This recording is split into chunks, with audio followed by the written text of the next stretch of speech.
Hola amigos y amigas de la comunidad EDEteam, yo soy Álvaro Felipe y bienvenidos a un nuevo video. Hoy vamos a hablar acerca de la seguridad informática y es que todos los días se envían y se reciben cantidades enormes de información por internet, enormes. Entonces, ¿cómo estamos seguros de que esa información no cae en manos equivocadas?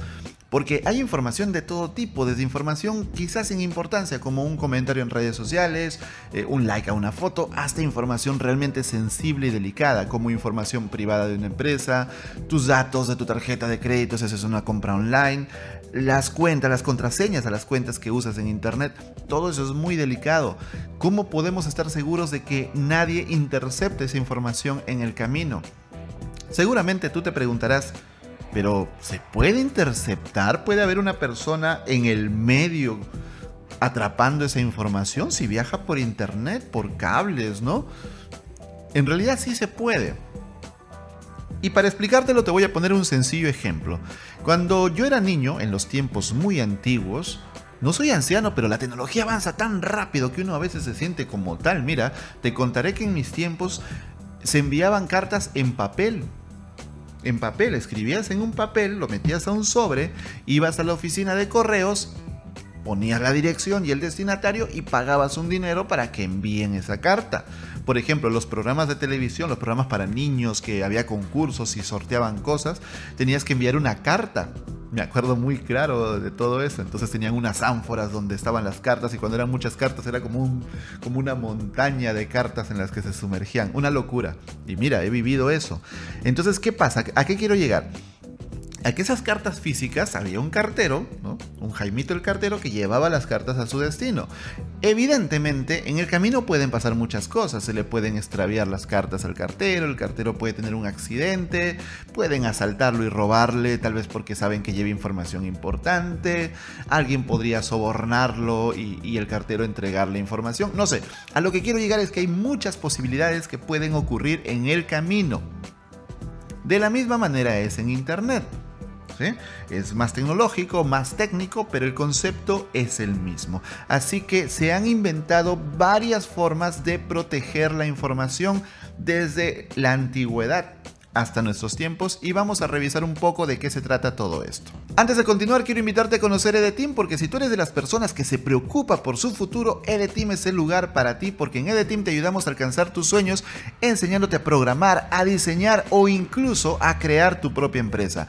Entra a ed.team para que comiences a estudiar gratis hoy mismo.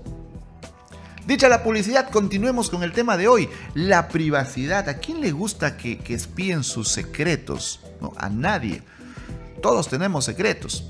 Es parte de nuestra naturaleza, es normal. No andaríamos desnudos por la calle, ¿cierto? De la misma manera nos sentimos desnudos si sentimos que alguien ha capturado nuestra información. Entonces, la ciencia, la disciplina que se encarga de proteger la información para que solamente las personas autorizadas puedan leerla y acceder a ella, se llama criptografía. La criptografía se encarga de que no haya espías, no haya esa gente ahí metiendo los ojos en lo que no debe. Pero ¿cómo funciona la criptografía? Básicamente creando convenciones entre ciertas personas para que ellos puedan descifrar los mensajes. Te pongo un ejemplo muy sencillo. Cuando yo estaba en el colegio y nos mandábamos las respuestas de los exámenes, solíamos poner la mano en la mejilla así, pero con los dedos indicar la pregunta que estábamos pidiendo, ¿no? 1, 2, 3 y también la respuesta que podía ser A, B, C. El profesor no sabía esa convención, solamente la sabíamos nosotros. Ese es un ejemplo muy sencillo de criptografía. Solamente quienes conocen esa clave secreta, esa convención, pueden descifrar el mensaje.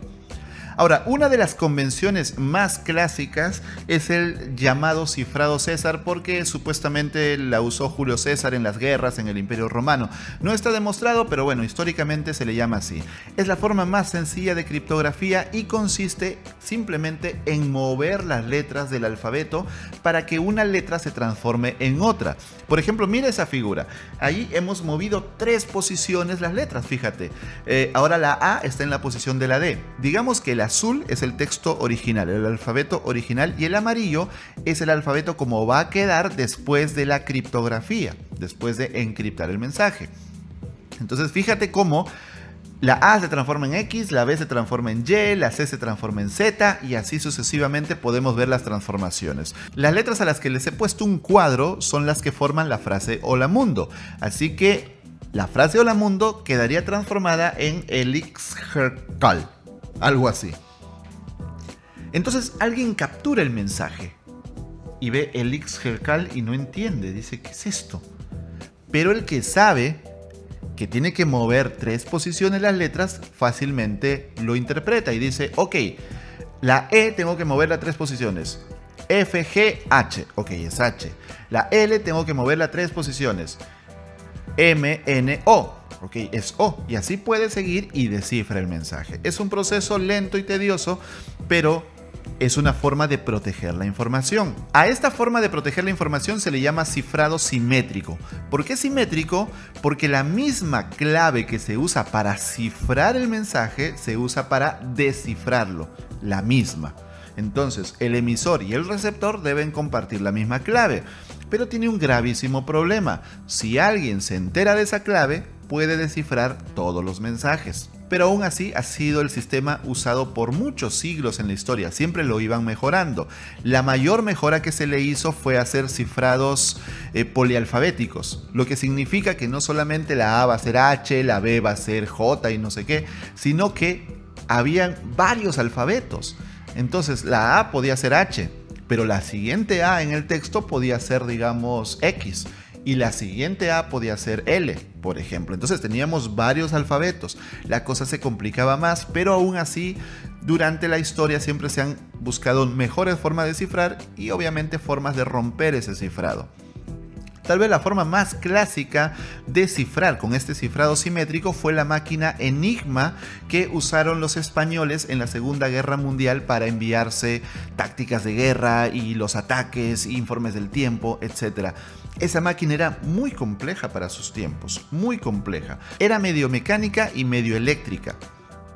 Entonces, a través de unos rotores, de unos rodillos y unos cables podía generar muchísimas combinaciones. Y era polialfabético, podía tener hasta 150.000 alfabetos, puedes creerlo. Entonces eran millones de combinaciones posibles. Y para hacerlo más difícil todavía, cada día ellos cambiaban la configuración de la máquina. La clave de cifrado era la configuración, donde ponía los rodillos, donde ponía los cables. Esa era la clave de configuración para descifrar el mensaje. Y se llevaba a cada base un libro mensual con las instrucciones de configuración de la máquina Enigma. Entonces era muy difícil descifrarlo. Y tú te preguntarás, como yo también me lo pregunté, ¿y por qué no van y capturan el libro si lo envían cada mes? Bueno, para empezar, no es fácil, ¿no? Tiene muchísima protección el libro y pues no se sabe por dónde va a ir, mientras que las señales de radio por las que se comunican son muy fáciles de interceptar. Esa es la diferencia. Pero aún con toda esa complejidad, la máquina Enigma fue descifrada por Alan Turing. Ya sé que él no es Alan Turing, él es Doctor Strange, pero también apareció en una película recreando a Alan Turing con todo este proceso que hicieron para descifrar el código Enigma, con una máquina gigantesca que logró hacer el proceso inverso y descifrar los mensajes de Enigma. Y se dice que gracias a Alan Turing la guerra terminó 2 años antes y se salvaron miles de vidas. Es decir, este hombre fue un héroe de guerra. Sin haber peleado en combate, fue un héroe de guerra, a pesar de que la sociedad lo trató terriblemente mal. Ese es tema para otro video, pero es muy interesante. Y aún estamos en una época de computación muy básica. No era la computación actual, era una computación electromecánica. Había cables, había interruptores, enchufes, cosas, palancas que mover, tubos que mover, ¿no? Engranajes que mover. Cuando la computación ya pasó a la computación actual con los microchips, los transistores, ya el cifrado simétrico no tenía ninguna razón de ser, era muy fácil de quebrar. Entonces aparece el cifrado asimétrico, que a diferencia del simétrico tiene 2 llaves. Recuerda, en el simétrico el emisor y el receptor tienen la misma llave, ya está. En el asimétrico hay dos llaves, una llave para cifrar y otra llave para descifrar, son diferentes. Estas dos llaves son la llave pública, que es la que se usa para cifrar, y la llave privada, que es la que se usa para descifrar. Y aquí quiero que prestes mucha atención porque esto puede ser un poquito confuso al inicio. Veamos, mira este gráfico. Con la llave pública, que todo el mundo puede ver, otras personas me pueden enviar mensajes a mí. Y para que ese mensaje esté protegido, lo cifran con esa llave pública que cualquiera puede conocer. Pero no pueden descifrar los mensajes con esa misma llave pública. Solo se pueden descifrar con la llave privada. Entonces me llega un mensaje y con mi llave privada lo descifro. Así es como funciona. Y tú dirás, ¿dónde está mi llave privada? ¿Dónde está mi llave pública? Técnicamente ya está implementada en tu sistema, ya está implementada en los navegadores, en los correos electrónicos, en las páginas web. Eso ya está, no tienes que preocuparte. Yo te explico cómo funciona. Veamos el esquema un poquito más amplio. Acá tenemos a Pedro y a María. Pedro le quiere enviar un mensaje a María. ¿Ok? Entonces, ¿qué hace? Como la llave pública de María es visible para todo el mundo, por eso se llama pública, la usa para cifrar el mensaje y ponerle un candadito, como ven ahí. Listo. Pero esa llave que le sirvió para poner el candado no le sirve para abrir el candado. Entonces el mensaje viaja hasta su destino, llega a María y María con su llave privada, que es única y solamente ella la tiene, abre el mensaje. Listo, el mensaje está protegido. Si alguien en el camino capturara ese mensaje e intentara leerlo, se daría cuenta que la llave que capturó no le sirve, porque necesita la llave privada. Entonces el mensaje estaría protegido. Pero hay un pequeño problema. ¿Cómo María sabe que el mensaje de verdad es de Pedro? Porque si bien es cierto, esta persona que interceptó el mensaje no lo puede leer, pero sí podría crear un mensaje falso, firmarlo con la llave de María, porque es pública, y enviárselo. Algo así como: señora María, ¿cómo está? La llamo del banco de crédito y mire, hemos visto que en las últimas semanas hay movimientos raros en su cuenta, así que por seguridad le pediríamos que entre a esta página web que yo le voy a dictar ahorita e ingrese su contraseña y la cambie automáticamente por seguridad. Yo le espero en línea para cualquier duda. María duda y dice: ¿será verdad? ¿Cómo sé yo que es verdad? Bueno, señora María, su tarjeta comienza en 5445. Ella mira la tarjeta y dice: sí, es verdad. No le puedo decir el resto de los números por seguridad, pero como coincide, confía. En realidad todas las tarjetas comienzan igual, entonces es muy fácil. El reto es con qué termina. Ese es un ejemplo de suplantación de identidad para que me entiendas. Entonces, ¿cómo María puede saber que el mensaje es de Pedro? Eso se resuelve con el cifrado asimétrico también, aunque es un poquito más complejo de entender. Como ya sabes, Pedro cifra el mensaje con la llave pública de María, pero ahora tiene que demostrar que él es Pedro. Por lo tanto, usa su llave privada para firmar el mensaje.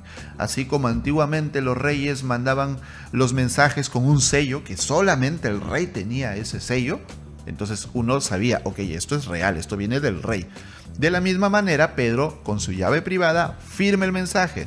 Entonces, el mensaje no solamente se envía cifrado, sino también firmado. Y como lo firma con la llave privada, la persona que intercepta el mensaje no tiene esa llave privada, entonces no puede firmarlo.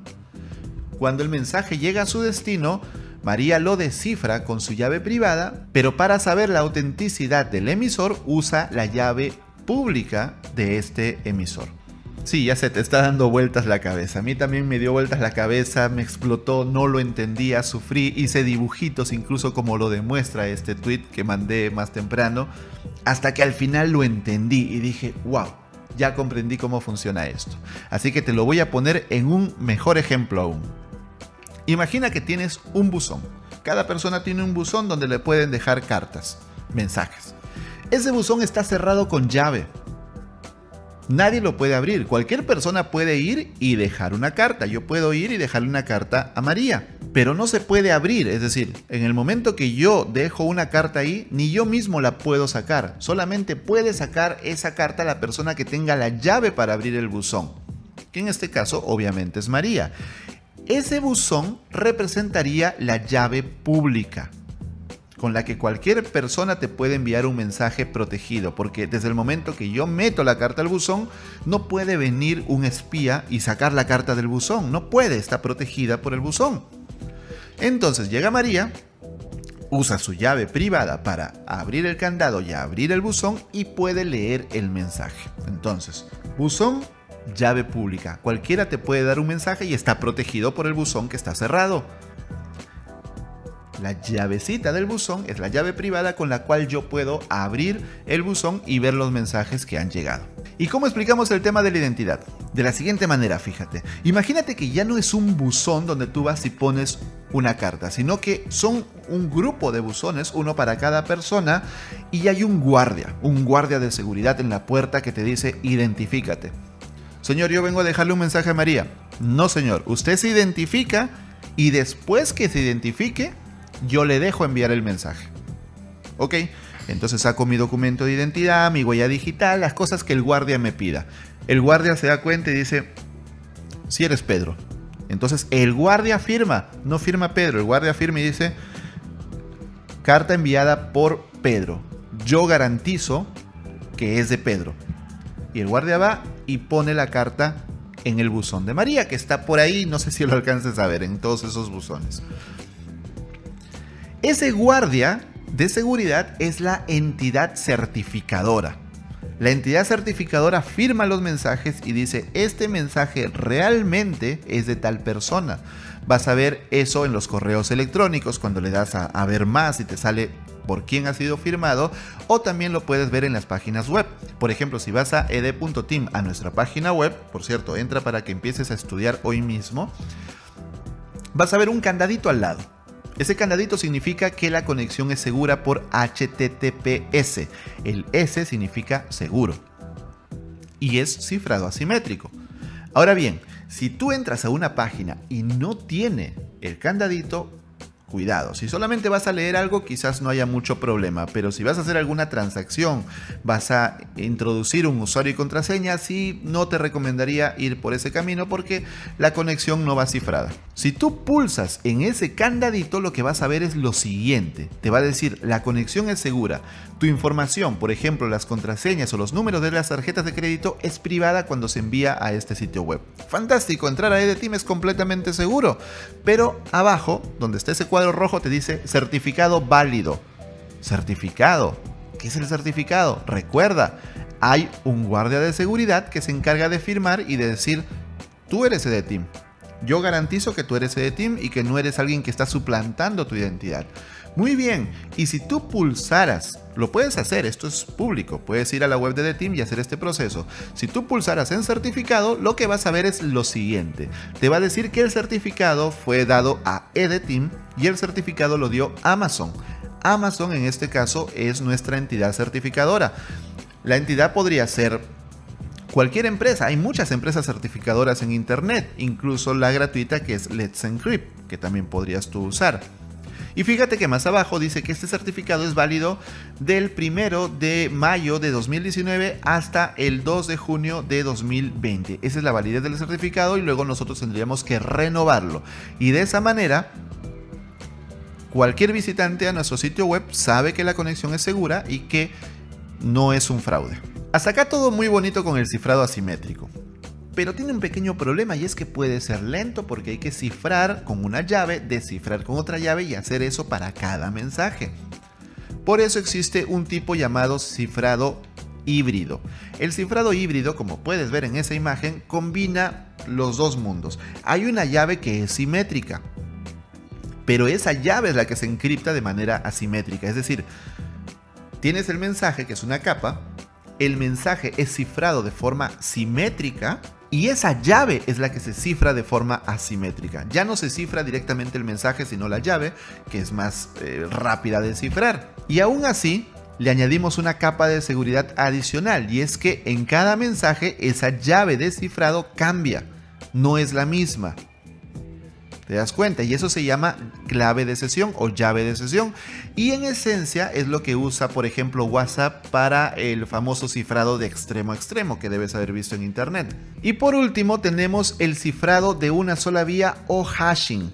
Como su nombre lo dice, este cifrado cifra, pero es imposible de revertir, de descifrar. Seguramente te preguntarás, ¿por qué alguien quisiera usar un cifrado que no se puede descifrar? No tiene ningún sentido para mí. En realidad sí lo tiene. Y es cuando queremos almacenar información privada que no queremos que nadie pueda leer. Ejemplo, contraseñas. Cuando un usuario pone su contraseña en un sitio web, por ejemplo en EDTeam, no te sentirías muy bien si supieras que esa contraseña está almacenada tal cual en base de datos y los empleados de la compañía pueden leer tu contraseña, entrar a tu cuenta y revisar tu información. No te gustaría. En EDTeam lo más que podrían leer sería el historial de cursos que has visto, pero obviamente hay servicios donde la cosa sería muchísimo más delicada. Y aún así hay empresas que guardan las contraseñas en texto plano.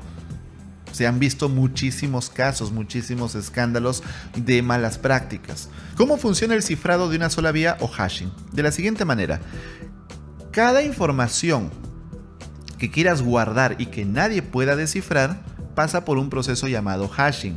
El hashing obtiene un hash. El hash, de ahí viene hashing obviamente, es una cadena de caracteres, como tú ves en esa imagen, originada a partir de una función. Esa función se llama función hash. Esa cadena de caracteres es la que se guarda en base de datos, no se guarda la contraseña. Entonces, cuando viene un usuario y pone su contraseña, entra a EDTeam, usuario, y pone su contraseña, ¿qué sucede? Sucede que esa contraseña es enviada con el mismo proceso de hashing y se compara ese hash con el hash que está en base de datos. Nunca se compara, o bueno, nunca se debería comparar la contraseña real con la contraseña real guardada en base de datos. Jamás, sino con el hash. Por eso, cuando un usuario no sabe su contraseña, tiene que hacer un proceso de recuperar la contraseña porque ni siquiera la compañía lo sabe. Si en algún caso te dicen recuperar contraseña y te envían un correo con tu contraseña, mucho cuidado, la están guardando en texto plano y tu seguridad podría estar comprometida. Ahora, ¿cómo se genera ese hash? Existen algoritmos, tal vez los más conocidos, el MD5 o el SHA-1 o SHA-1. Sin embargo, estos algoritmos que en su tiempo fueron bastante utilizados no son nada recomendables hoy en día porque todo algoritmo con el tiempo se le hacen pruebas, intentan romperlos hasta que terminan rompiéndolos. Tú dirás, Álvaro, te estás contradiciendo. Estás diciendo que es indescifrable, que se cifra pero no se puede descifrar. Entonces, ¿cómo van a ser algoritmos que se han roto? No tiene sentido. Pues sí, es verdad. Sin embargo, existen bases de datos o bibliotecas de hash. Por ejemplo, ya sabemos cuál es el hash para la palabra hola, de tanto que se ha usado. Ya sabemos cuál es el hash para la palabra mundo. Hay bibliotecas de todo eso, entonces es fácil hacer una comparación y poder volver atrás. Por eso no se recomienda. Los algoritmos que podrías usar ahora son SHA-2, SHA-3 o Bcrypt, que es el que usamos en EDTeam, o bueno, el que implementa el tío Alexis, porque según lo que él me contó, Bcrypt lo que hace es que genera un hash diferente en cada oportunidad. No es el mismo hash, lo que lo hace muchísimo más seguro. Y de esta manera en EDTeam todas tus contraseñas están bien guardadas y seguras y no va a pasar nada. ¿Qué te pareció esta explicación del cifrado de la información? Estoy seguro que te daba vueltas en la cabeza y que no lo lograbas entender hasta este video. Así que te pido que compartas este video y digas, oye, si nunca has entendido el cifrado de la información, este es el mejor video que te lo explica en español. Y además te invito a conocernos en ed.team. Si eres de las personas que planifica su futuro porque quiere alcanzar sus metas, EDTeam te ayuda a alcanzar tus sueños enseñándote programación, diseño y también a crear tu propia empresa. Si este video te gustó, si este video te enseñó las cosas de una manera que nunca nadie jamás te las había enseñado, imagínate cómo será estudiar en la plataforma EDTeam. Te invito a ed.team porque tu futuro te está esperando. Yo soy Álvaro Felipe, espero de corazón que este video te haya gustado y nos vemos en un nuevo video. Hasta la próxima, chao.